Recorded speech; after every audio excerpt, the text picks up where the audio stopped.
Okay, Walker, pick 11. We've seen this movie before. Yes, Just we take us have. through the brief recent history of this pick range for Charlotte. Well, it's all the Charlotte Hornets knew from 2017 to 2019. They were picking 11 back-to-back years. They selected Malik Monk 2017. They selected Shai Gilgeous-Alexander at 11, traded him for Miles Bridges, who was selected 12th overall, the very following pick by the LA Clippers. And then the next year, they selected 12 and got PJ Washington before they finally moved up in the lottery to select LaMelo last year. They're right back at it, right? Here they are selecting 11 once again. And there are some decent prospects there. So, look, this is a team, as we've just kind of looked at the recent history. Malik took some time to cook, but provided a good impact this past year. PJ Washington was an all-rookie member team this past season. I think he should have made first all-rookie team, but he made the second, fine enough. And Miles Bridges, we just saw how he was able to develop a ton in the second half of this past season. So the Hornets, and Mitch Kupchak especially, ever since he's taken over at general manager, he's done a really good job of finding talent, not only late in the first round, picking 11, 12, but also in the second round, where the Hornets are going to be selecting once again, of course.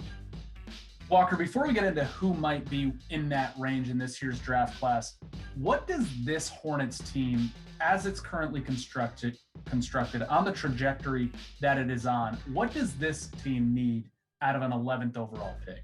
I think what you need from this team, I don't think you have to rely as much on this 11th overall pick as you needed some type of pillars of the organization in the last few years. LaMelo has allowed you some margin for error because he is the rookie of the year and he is a budding superstar. He is one of the more coveted players under 25.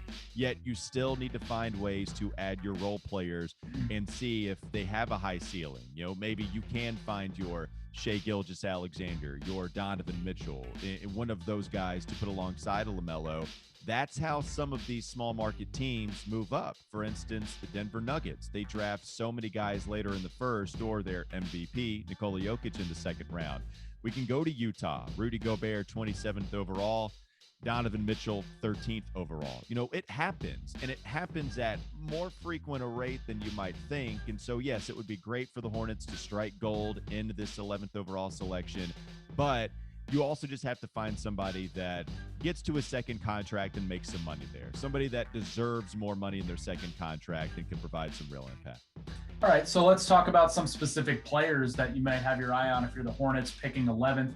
We hear a lot about this draft is, so top heavy, and it's really just the first 2 or 3 or 4 guys. Obviously, that's not happening for Charlotte. Who might they be able to pick up with this 11th overall selection? It's kind of hard to gauge right now, as you would normally expect for the 11th overall selection. But the guys that I like, I think one person I'm really starting to like is Zaire Williams out of Stanford, who came in as a 5-star prospect, didn't have the greatest year. Shot selection, I think, wasn't great, but I also think they relied on him a lot. I like his mechanics enough for him to be a big wing that the Charlotte Hornets team needs that has high potential offensively and defensively.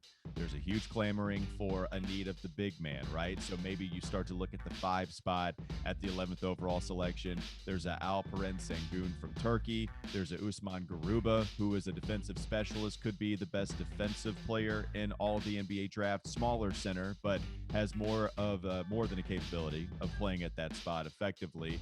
And maybe you even look at a Scotty Barnes, who could fall. I think he's probably gone by then.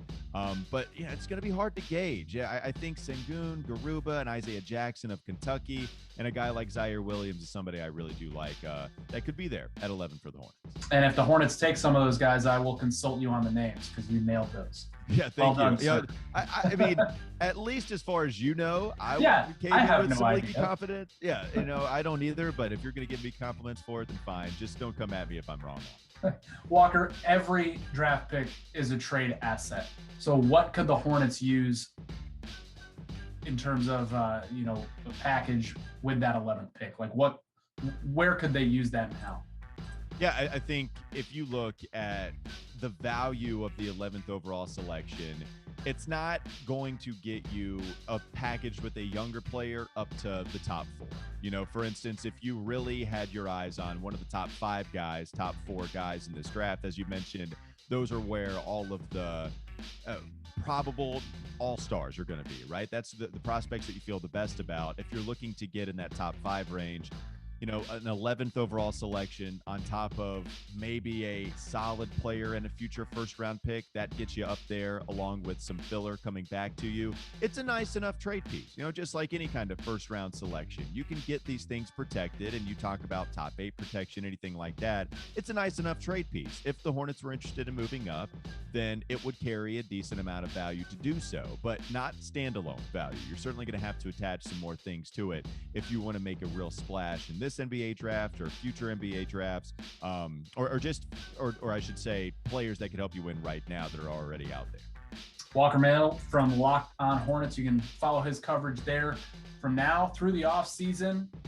Obviously, the NBA draft on July 29th. We'll talk to you then. Thanks, Walker. Yeah, excited, man. Thanks again. Appreciate you having me on.